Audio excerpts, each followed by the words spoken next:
How to write a solo show. I love when we start a class where people have some hardcore questions. It's it's it's the most amazing thing ever. Okay? People write solo shows because they have something to say. You're the person at the party that ends up around the table talking and everybody is wrapped in your story. You're the person that journals constantly. You're the person that sees a movie and then leaves the movie, takes out your journal, and is like, I have an idea for a screenplay. You're the person that has family members that can tell a story so well that when you go to their house, nobody even bothers to turn on the TV because you come from a generation or several generations of natural storytellers. You're the person who goes to church and you're involved in the dance ministry and you teach Bible school and you're proselytizing because you're a storyteller, right? And solo shows take lots of different forms. And throughout this weekend, I'm going to show you a few forms so that we can talk about structurally what the differences are and how you market them. So the first format that everybody knows, and I get this question all the time, is stand-up. The best stand-up comedians are storytellers. Sunset Strip with Richard Pryor. Whoopi Goldberg's on Broadway with the little girl the little black girl wants to have blonde hair. John Leguizamo. Both of his shows are great story. It's not just standing there telling jokes. It's story. There's a story.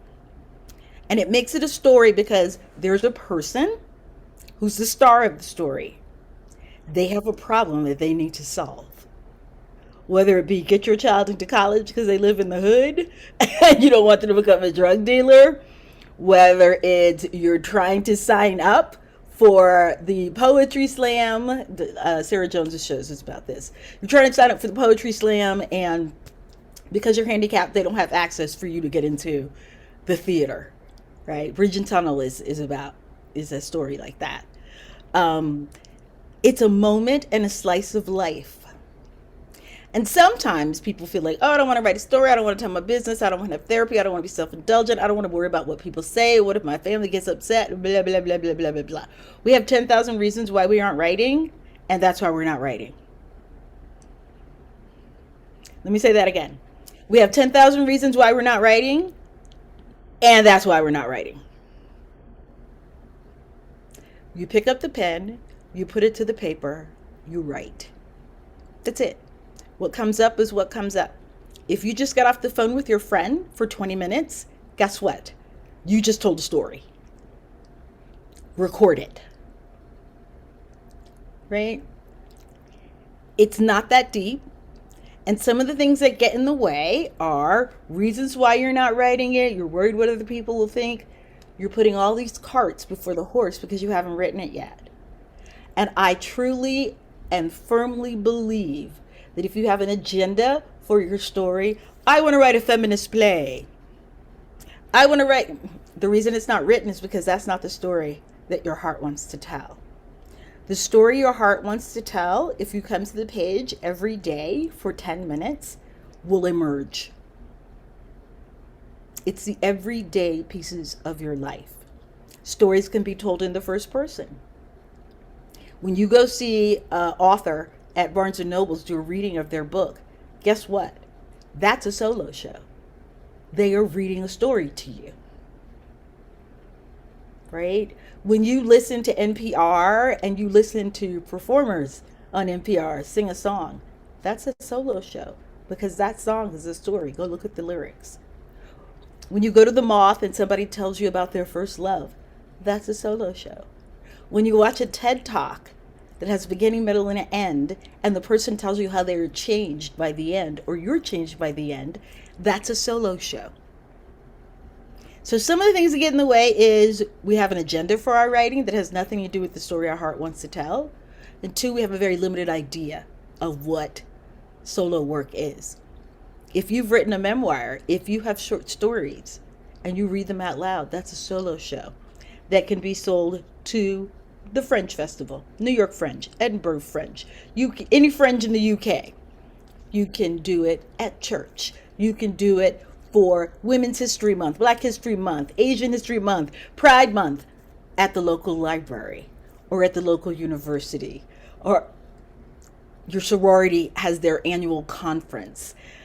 There are so many ways to do a solo show that we limit ourselves, and it stops us from 1, starting, 2, finishing, 3, monetizing it. You just have to have the desire to come to the page and brainstorm every day. And by brainstorming, I mean writing longhand. I have solved so many of my business problems by my habit that I have created of coming to the page every single day, no matter what, if I have nothing to say, if I'm just going to bitch and moan, and committing to staying on that page. For me, it's about 15 pages, but it started as 3. That is where I solve problems. That is where I start stories. That is where I figure out, how can I monetize this? Oh, let me go online and see people telling stories. And I discovered First Person Story Festival. Well, let me send my script there. They don't even want the whole thing. They want 5 pages, right? Story is 5 minutes of a person standing there talking. I'm doing a solo show right now. This is my solo show. How easy it is to write a solo show. My first solo show was the first moments in my life that I remember that changed me. That's how I began writing. I'd say, oh, okay, the first time somebody told me I was a liar. That's the first 5 minutes of my show. If you've seen my TED Talk, that's what it is. The format of a TED Talk is a great solo show, right? A problem, and then 3 examples of how you solve this problem. And by the end, the speaker tells you how it will change your life and how it changed their life. Solo show. 17 minutes. Really simple. Really simple. So let me look at these questions that I have here. And if you have more while I'm talking, please go to chat and send it to me. Okay.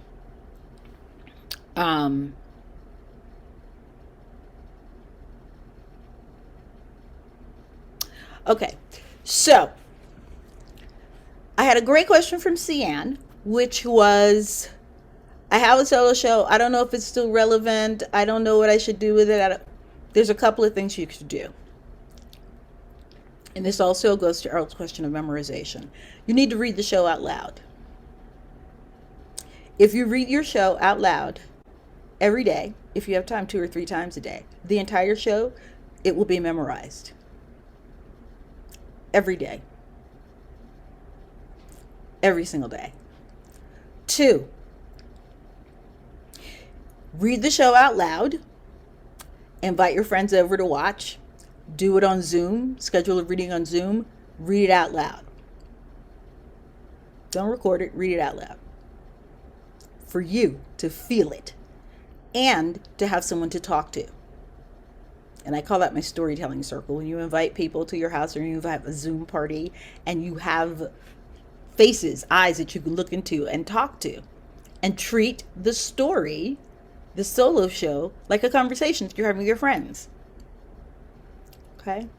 You have Facebook Live? Go on Facebook Live. Read sections of it. Go on Instagram Live. Read sections of it.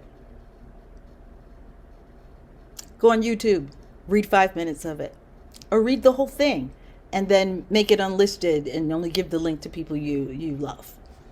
But mostly, you reading your story out loud, looking into someone else's eyes, will tell you where it needs work. Read it over and over and over and over and over and over again. Okay? That's how you figure out what works and what doesn't.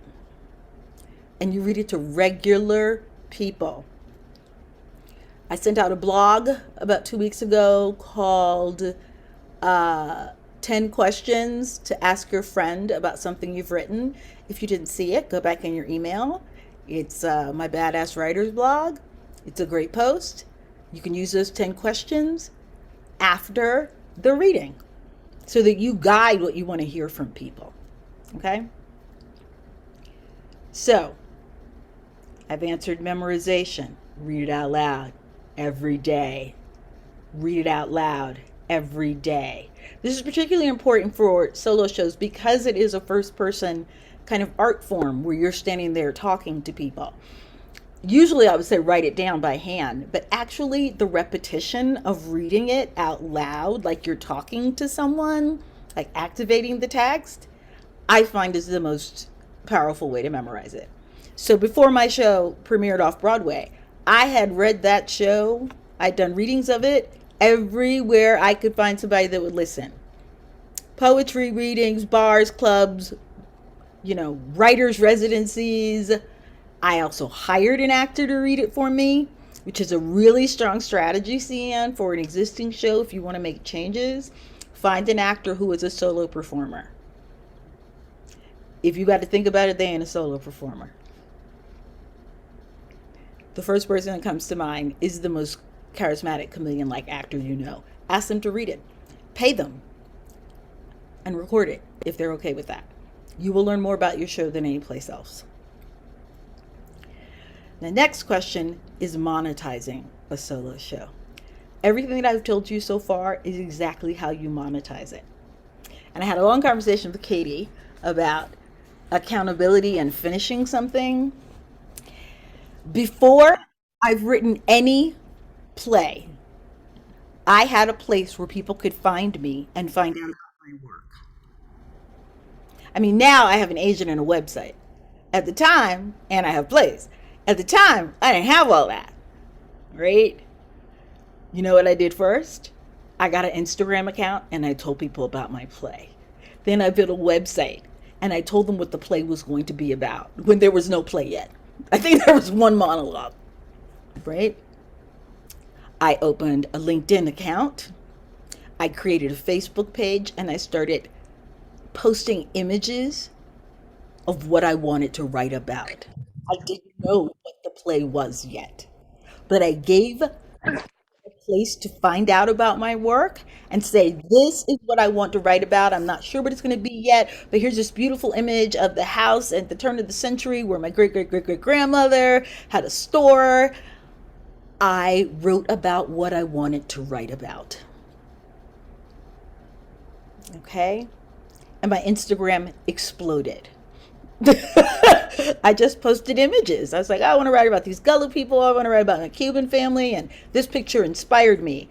Oh, this painter inspired me. Right? The act of writing about the play and finding imagery that was inspiring my writing is where some of the best stories happened. I began some of those stories in those posts. And the thing about creating a place for people to find you is that it keeps you accountable to finish. Because people are going to ask, where's the play about this? And I thought you said you were going to do a memoir. Where's that? Because you've been writing about it. And having a place for people to find your work also ensures that you are writing every day. It's a win-win. There are tons of ways to monetize a play. I did a Kickstarter for my second play, which was not written when I did the Kickstarter. If you go to the video, I think I'll post that. If you go to the video, I talk about what I want to write about. I tell stories from this very particular neighborhood in where I grew up and its history. And I start telling stories based on what I read that day. Right? So when I wanted to write this play, I started reading about that neighborhood. I went and got this book, The History of Black Miami by Dr. Marvin Dunn. I would read a chapter, I would see pictures, I go, oh, that's amazing, I know where that is. And then I would write a blog post about it. And it would trigger a memory. And I would continue writing that blog post in my journal until it ended up being a story. Right? So I tell stories. I learned in that book, for example, public schools for Black people didn't exist in Miami until 1953. That's crazy. And then there was only one. For people for like 100 miles, there was like one. And I wrote about that in a post. And I was like, I'm going to learn more about that. And I where I was like, what do I want to know? I want to know date. I want to know time. I want to know the building. I did some research. Then I called my dad. I contacted the guy who wrote that book. He's a professor at University of Miami, and the stories that he told me, I was like, what? He's like, you know that building on such and such and such and such. I was like, yeah, I know, a building I used to buy candy there. He's like, well, that building used to be, and I wrote, right? Read about what you want to write about. You don't have to know the story. I didn't know the story at the time that I built the website, that I even did the Kickstarter. I just knew that I was reading about my hometown and its founding and how exciting the stories were. Because people were scandalous in the place called Good Bread Alley, because there was a place called Good Bread Alley where black people lived in Colored Town, and it was right next door to the Wholesome Bakery Factory. Black people could work in the back of the Wholesome Bakery Factory. They came in through the back entrance. They could not go through the front, and they could not buy bread at the Wholesome Bread Factory. But this neighborhood where my great grandmother grew up was right next door. So all the black people would wake up smelling this bread that they couldn't have. And I thought, that's amazing and totally fucked up. Wait, tell me more about this place. I was like, if crazy stuff happened there, I can imagine you're hungry. You live in a shack on cement cinder blocks. You have an outhouse, and there's a bread factory next door in the middle of the Depression, and you can't have none of the bread. That's a recipe for a crazy street. And indeed, it was. It was a crazy street. People were starving and struggling and trying to survive. That story stuck in my mind. That was the beginning of it. And I just kept reading about it, going to my journal, and writing about it. The story that wanted to be told emerged. And then I shared it on social media. Iris, is that the term you eating white bread came from? Oh, no, not that I know of. Um, yeah, not that I know of. So, writing every day, sharing what you're learning, and then whatever your medium is that you're going to post, pick one and concentrate on that one. For me, it was Facebook and then Instagram. I just write, did you know? Right? Write out that story on Facebook and then finish my feelings about it in my journal. Or record and then immediately transcribe that. After a year of doing that, and then having people come to my house once a month, and I would do storytelling circles, where I'd have my friends come over and prompt me. I'd be like, okay, so my grandmother's story is this, blah, blah, blah, blah, blah, blah. And then I went to grad school, and then da da da da, and they'd be like, what happened? I asked them to always make me clarify who, what, when, where, and then I recorded 6 hours. At the end of the year, I had 500 pages of raw transcript. I pulled the related themes from that transcript and began putting together a solo show, which was 50 pages long. But there were 3 or 4 plays in those 500 pages. You monetize it by finding a medium to share what you're learning as you're writing. YouTube. That how to write a solo show video that I wrote on YouTube has, I mean, I was just talking. I was like, it's got tons of hits, and it turned into people writing me going, can you coach me? You know, that was for one class that I taught a really long time ago. I didn't know that it was going to turn into, oh, your brand is how to teach solo shows. And I've done writers' retreats all over the world and coached dozens of solo shows from that one video. Just by going to a place, pick a place on social media where you feel comfortable sharing. That's how you draw the money to you. That's how you draw the opportunities to you. Can I ask, Sure. April, how does that actually happen? So I can't understand because I don't do social media, but I'm prepared to in order to promote the show. Yeah, how does posting about your ideas and development and all that, how does that turn into money? How does that monetize it? Because people who are looking for performers, storytellers, Yeah, go searching the same way you found me. yeah. Solo show. I also submitted my first 15 pages everywhere. So I went to a drama bookstore in New York City and I got the guide to regional theaters and I sent my first 15 pages to 45 theaters in the United States. Then I Googled writing residencies in the United States. And then I applied to about 25 writing residencies and play development workshops. At the time, I was acting all over the world. Every time I got a gig, I would ask the folks where I was doing the gig, hey, can I do a reading of my play one night? And you invite everybody in town? So I read it at Williamstown Theater Festival. I read it at Alabama, not Alabama Shakes, at ACT. I read it at Seattle ACT. I read it at New York Theater Workshop. I read it like I invited the public to a reading at New York Theater Workshop. I read it at Dartmouth. I read it at the New York Stage and Film.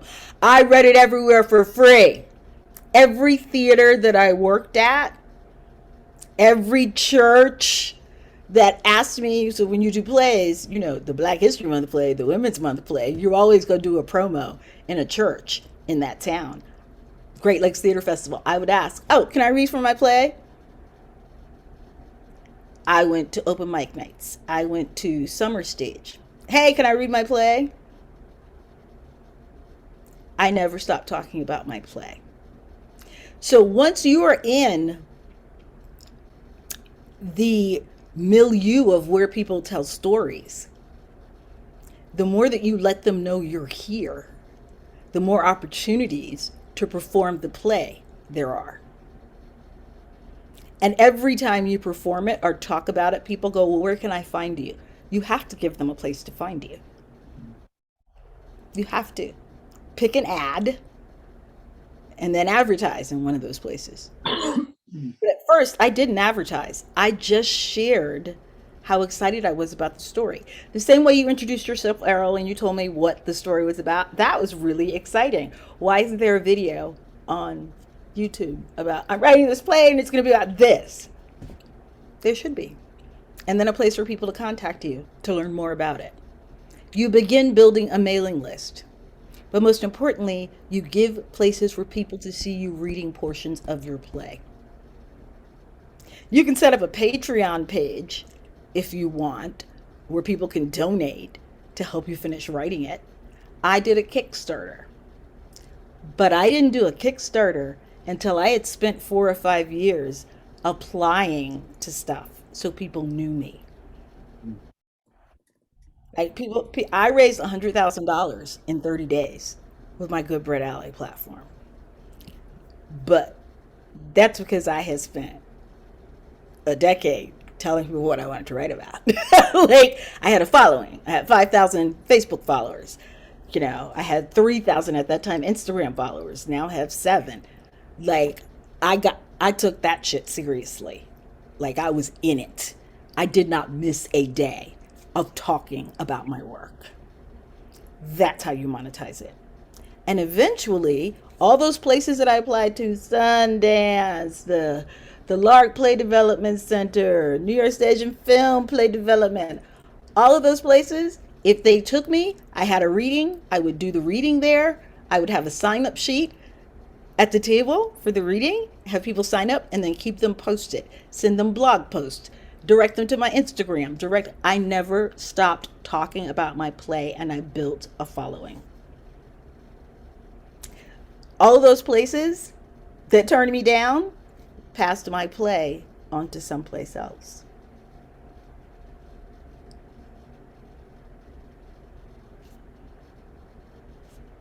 That's how.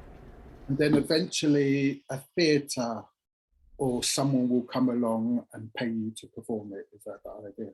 Yes, of course. I've been writing that theater every month, sending them something new about my play. Like, I had very specific goals of where I wanted to perform my play. There were two theaters that I was targeting. So those theaters, I got involved in the community at those theaters. I did readings for free at those theaters so that when I had a play and I asked them, hey, I've been going to upstate to do these retreats with you guys and read plays for other people. Can I read a section for my play? Sure. Can I invite other theaters? Sure. And then I wrote everyone on my email list. Do you know someone in the theater world who will come to my play reading? I packed the house with supporters, but I also packed the house with theater makers and decision makers. So there were 3 artistic directors at that reading. At the end, one artistic director came up to me and said, I really like this. Are you interested in doing your play here? It was really like incredible. Like that never happens. But I set it up. I wrote every playwright I knew, every Pulitzer Prize winning writer I knew, and said, listen, I'm doing this reading this day. Can you get so and so in the room? So when you have 3 off-Broadway artistic directors in the room, something's going to happen because they're looking at each other going, what are you doing here? What are you doing here? What are you doing here? So a bidding war happened. And I got my play done. Again, the first thing I did was give people a place to find me and talk about the play. It doesn't have to be done. So, for example, you have this play that's happening in the prison system in the 90s, Errol? Yeah, it's in the 80s. So it's set in the 80s. This is the time of slop out when there were no sinks and toilets in the cells. Everyone had a bucket. There was overcrowding and Okay. people were doing really long sentences for minor shit. Okay, so I'm going to share my screen with you. This is the first video I did where I didn't know what I was writing about. Okay?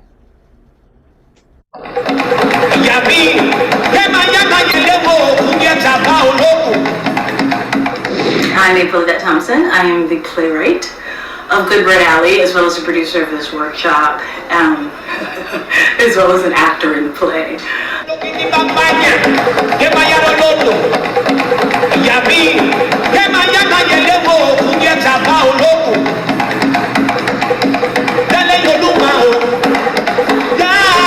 Very few people know there was a hurricane in Miami called the Great Hurricane. This play, Good Bread Alley, begins 8 days before the storm. This hurricane wiped out the town as we know it. It left a cholera epidemic in its wake. Of course, all of the wealthy northeastern white families who had summer homes in Miami were gone for the season. So that left Haitian people, Bahamian people, Cuban people, African American people, Gullah people. That opened this window after the storm. And the result was that some black folks came out of that, and some Afro-Latino people were like, oh, well, it's just us. We get to rebuild the town. Let's build it our way. And so in 1926, we have my great-grandmother. And she meets my great-grandfather figure, who is an Afro-Cuban man. This part of Miami is called Colored Town. When you got off the boat as an immigrant, you got sent to Colored Town or you got sent to a white neighborhood based on the way you looked. So what that meant is if you were Cuban and you had a mulatto-looking wife or daughter, they could take your child and give her to somebody else. That's where the play begins. So what'd you learn? Well, what I've learned is that you are giving people a little taste there. You're like teasing them about what the play is going to be about. What am I teasing them with? You're teasing them with unknown stories of their culture, of themselves. So you're telling about themselves and where they came from, and maybe because we're all trying to find ourselves, and some of us find it in the history of our ancestors and stuff. Right. The play wasn't written yet. I was just reading about the play. I was just reading about the town. That's it. That's all I was doing. And that's exactly what the video is.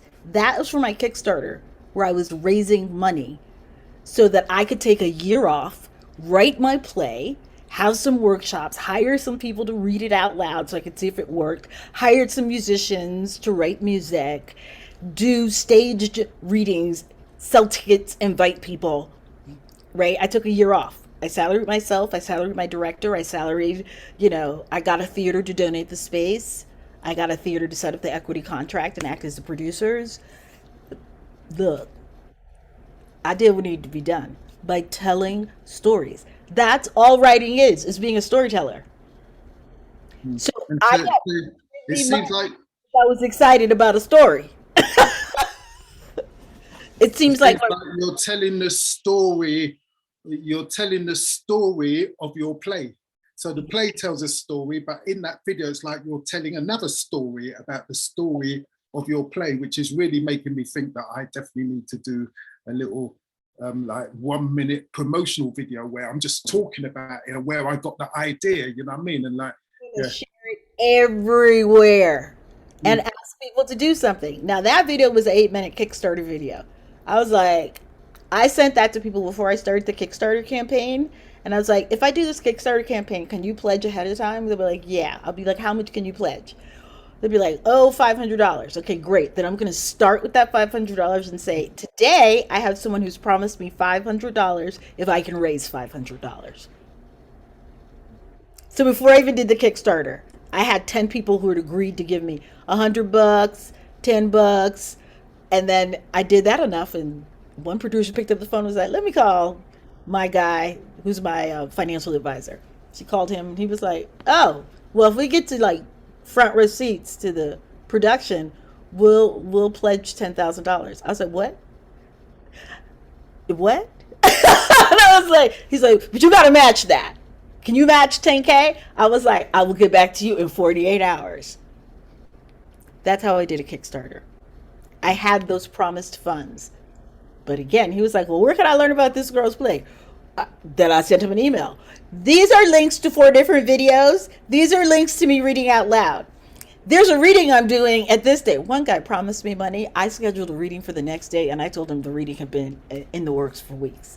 I was like, I was trying to be someplace every month, reading sections of the play or telling stories that would end up in the play to keep it in people's minds. But again, every month there was a reading somewhere. Every day there was a post somewhere, a compelling post of me telling a story about my play. That's how I monetized it. You do that long enough and you look for opportunities, people will show up. But you got to decide, where is your ideal place for this thing to end up? I knew I wanted my play. I had gone and watched solo shows around the country and off Broadway. There were 2 or 3 Whoopi Goldbergs on Broadway and Nalaja's sons, No Child, who I was like, I really like the format of those. Totally complete stories with strong beginning, middle, and end.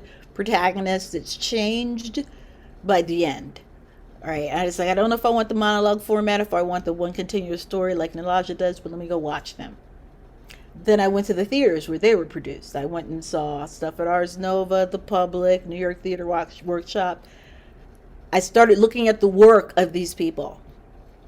And I said, I want my play to be done at either New York Theater Workshop or The Public.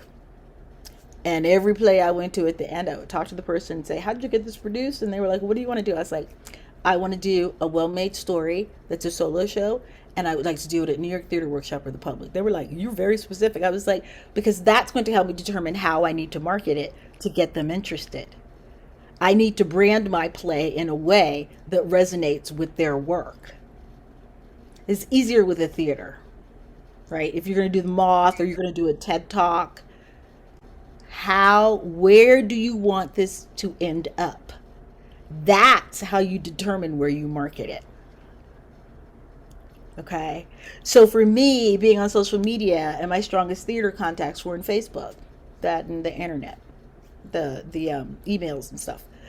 But Facebook first. I was like, all the theater people I know are on Facebook. Let me make sure I'm in all the groups that all of my contacts in the New York theater world are. That's where I focused. Not on where I'm from, my hometown, Miami. New York theater, because I knew the theater that I wanted my play to produced in was in the Lower East Side of New York, in the off Broadway nonprofit kind of funky hippie. That's the aesthetic of those theaters. I was like, that's where I need to be. So I started with Facebook and all the theater groups, where of course all the casting people, all the actors, all the artistic directors, all the directors, all the associate artistic directors, all those people are on social media in theater groups. It's like you could talk to the star of Broadway play on Facebook today. Like, you can talk to the Tony winners on their Instagram page today. All of the people that could help me get my play produced were already in one place where I had a following. So I started posting every day on my page and in all the groups where those people were. And people started talking about my work. They're like, this girl won't stop talking about her play. I was like, right. And I've been working for you and collecting unemployment for 10 years so you can give me a reading. Right? You have to decide what world you want your story to land in and then become a part of that world and give that world a place to find you where all those people meet. Casting actors of color, New York City, Black Theater Network, that hey, they're there. Classical Theater of Harlem on their page, sharing. Public Theater has a page. New York Theater Workshop has a page. Second Stage has a page. You need to be involved in those communities and sharing your work. And then you need to pick a place every month live to go perform a section of it or just talk about it. You could talk about what I learned today. Did you know that there was just a bucket and people did not even have bathrooms? That's compelling. I'm writing So about I'm doing that at the moment. So I go to scratch nights. I'm always finding them and I just turn up or you pay the fiver. Sometimes you have to pay them and I just go. Sometimes it's only a fiver. I just go and I perform the bits that I know, just to get it on its feet and see how it feels. it. Do you send out email announcements and post on social media to let people know I I'm going to? can hear just by talking to you that that's what I should be doing because I just think to myself, if I mess it up, because, there's these little groups, I just go by myself. I've got one other person. Sometimes she comes with me. Otherwise, I just go by myself and I do it. And I always get a good response, even though in England, though, you get a good response. You can leave them and you'll get a good response. But, I always feel that it's a genuine good response. But yes, I'm going to start doing that. For the next one, I'm going to invite. With a sign up list. So I say that again, so. Make sure you leave every event with a sign up list with people's names and emails and then keep them up to date. I did a monthly newsletter. My monthly newsletter was April and May, April and June, April and April, April and yeah, I know it was a lot, but people loved it.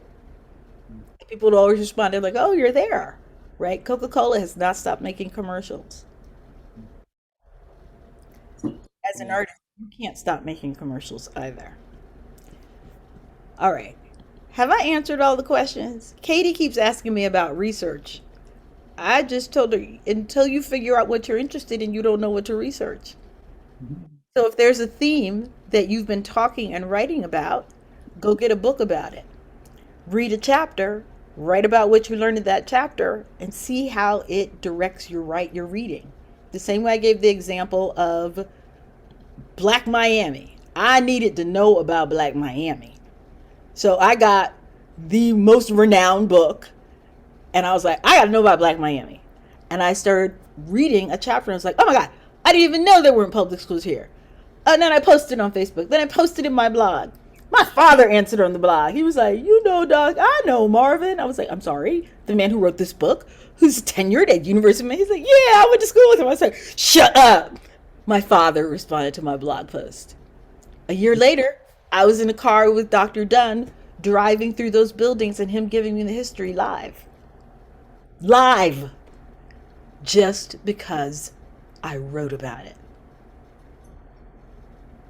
And people didn't get sick of me because the stories were interesting. The story didn't entirely end up being about all the things that I learned, but it totally informed my writing. I learned about the place that I wanted to write about. I learned about how people spoke. I learned about what music they listened to. I wrote, I went and into the Florida archives, and archives are an amazing place because much of Black history is in old Black churches. And then old Black churches and sororities and fraternities donate their records to Black archives in their city. You can go in there and you can find flyers. I found a flyer announcing my great grandmother playing piano at a church over town. I found baby shoes. I found a cross dressing man who was a preacher, and he had a boyfriend and a wife, and he had a column in the Black newspaper in the 1920s. I was like, what? I was like, this place is amazing. I found his articles. I found stories that he referred to and nightclubs and places, which I then was like, well, let me go research there. Right? And those were the list of places that when I met Dr. Dunn, I was like, well, I found this guy in, he was a cross dresser. He was like, he was a homosexual with a wife. I said, oh, stop. I was like, what can I learn? He's like, he had a radio show and he had a column. His part of his radio show became a part of my play because I was like, I need an event, in the second act that brings everybody to the dinner table so they can have the big fight. What was his column? And at the time, his column was like TV. Like everybody waited for it to drop. You were like, oh, he gonna tell you who was at the tennis match in Nassau and who's cheating on who. And who got a woman in the White House downtown. It was like amazing. And I shared everything I learned. When I went on the residency, I was like, oh my God, I'm in a car right now with Dr. Dunn, and he's showing me this building, and these were originally slave cabins, and they moved them to a park, and they're in a park in Miami. You can see it right now. I mean, I got people involved in my journey. I have a client, Justine Hall, who has a show called The Iron Butterfly. You can go online and type in Journey to My Solo Show, and her videos will pop up. That was her first assignment coaching with me. She had to make a video every month to talk about her process. Because you know what? You're going to finish. And then she hired me. And we had a 1.5 year coaching program. We had a package. She should pay every month. It got finished. She posted about it every day. She wrote every day. She shared her research every day. She sent me pages every week. She read sections of it for open mics, Black History Month, Women's History Month, theaters, you name it. Because she was paying me every month and she was talking about it everywhere and posting about it. So she had accountability. So she finished it. As she posted, people heard about her. She got work. Some TV work, some voiceover work, just from her visibility. If you build it, they will come. Have I answered all these questions? So I'm going to have to jump off now. Have I answered everything? So I had a question about how to do research. How do you know if you need to do rewrites? Yeah. Any other questions? Hi, Cameron.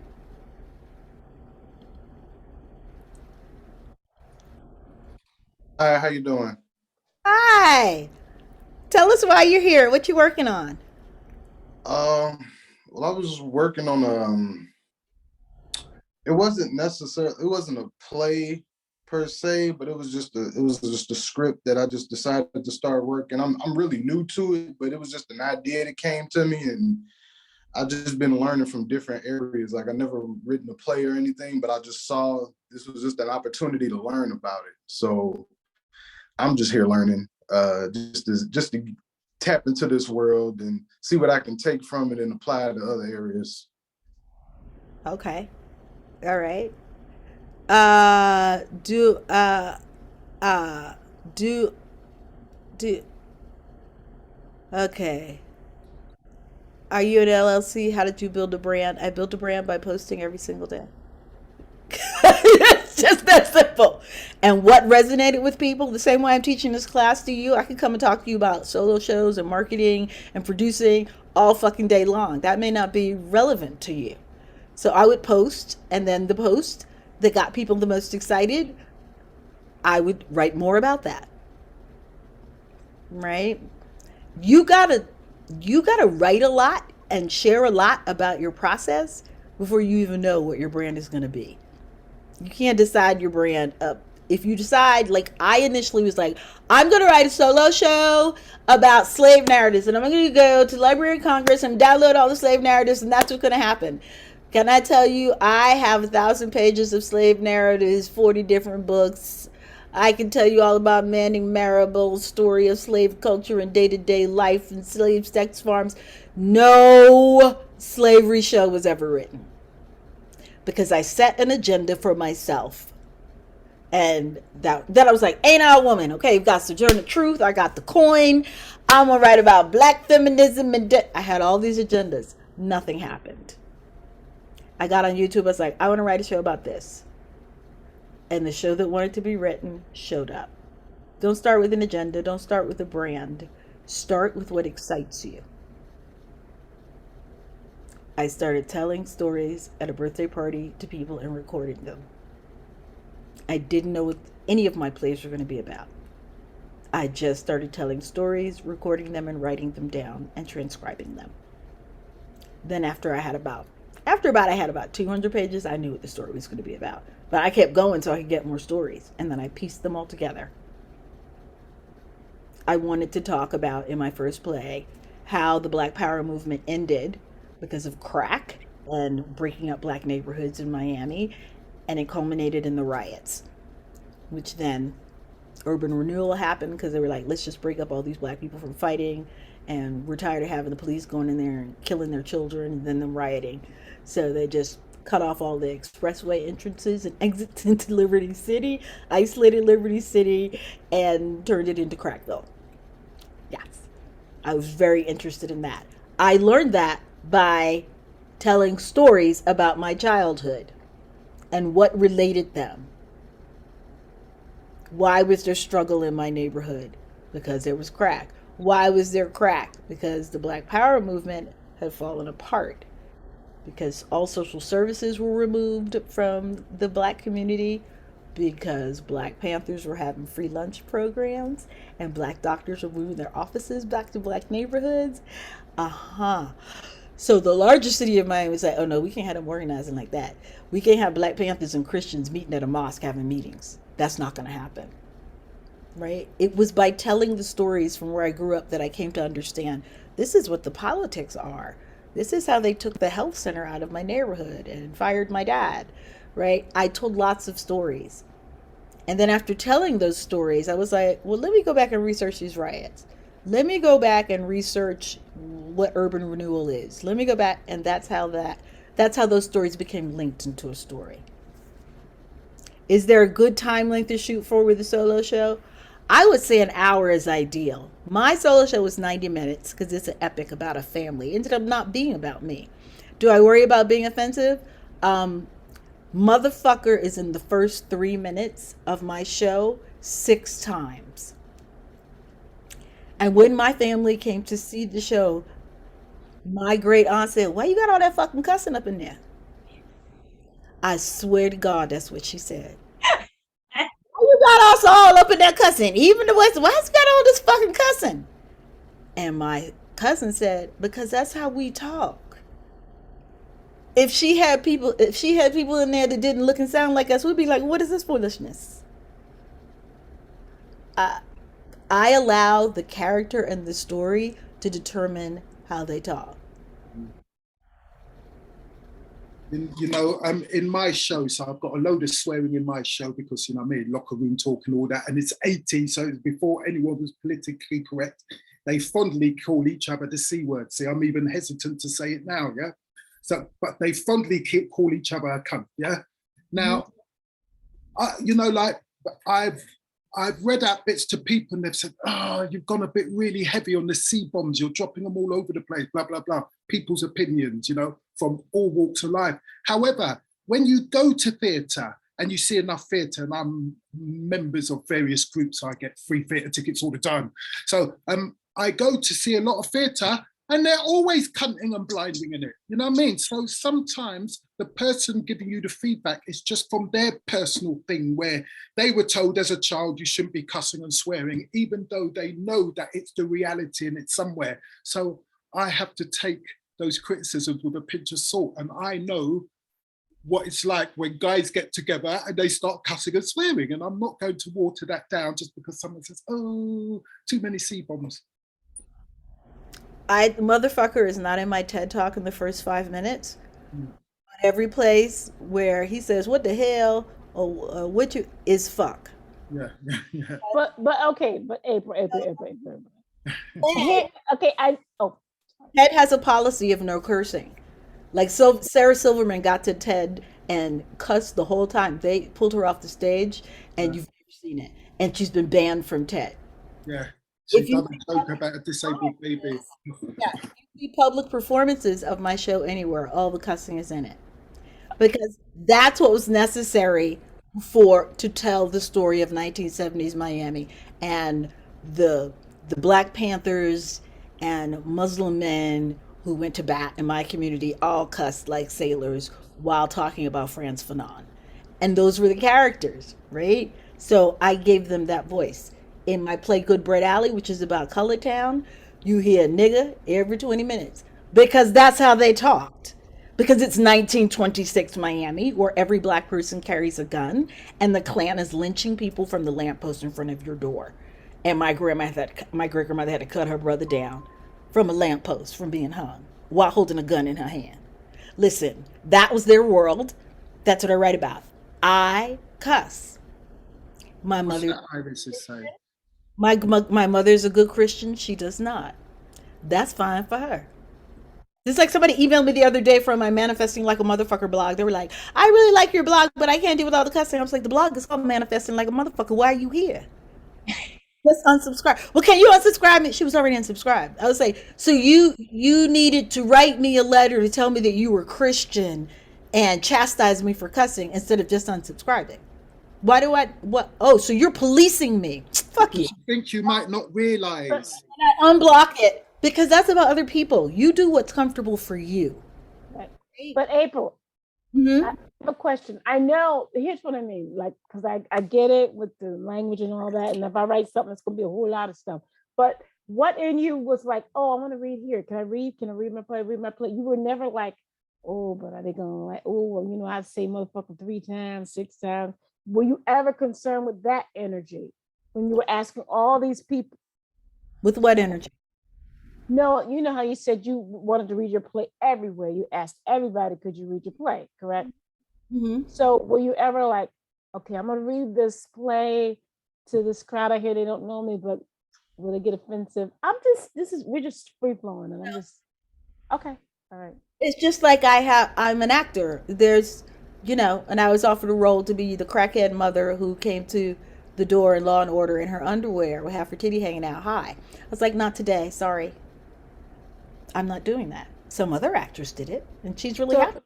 I will, if I'm telling this story about this black woman, and I want her to cuss, she gonna cuss. What if you're doing it in a church or somewhere like that?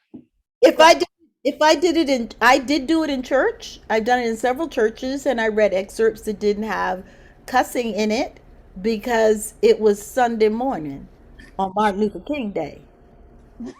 And you can't be doing no cussing on Sunday morning on Martin Luther King Day. I did a very inspirational monologue that was my mom talking about how much she loved my dad. That was much more fitting for where I was.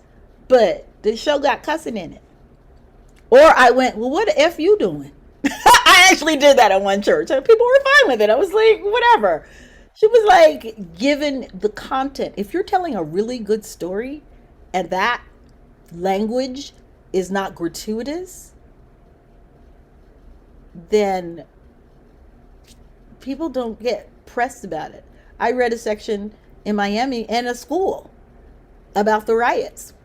And this little girl gets her leg torn off in the riots by a man running into her with a car. And they have to try and get her to the hospital, but they've closed off Miami. And children are lost in school, and buildings are burning, and parents are running into school going, where the fuck is my child?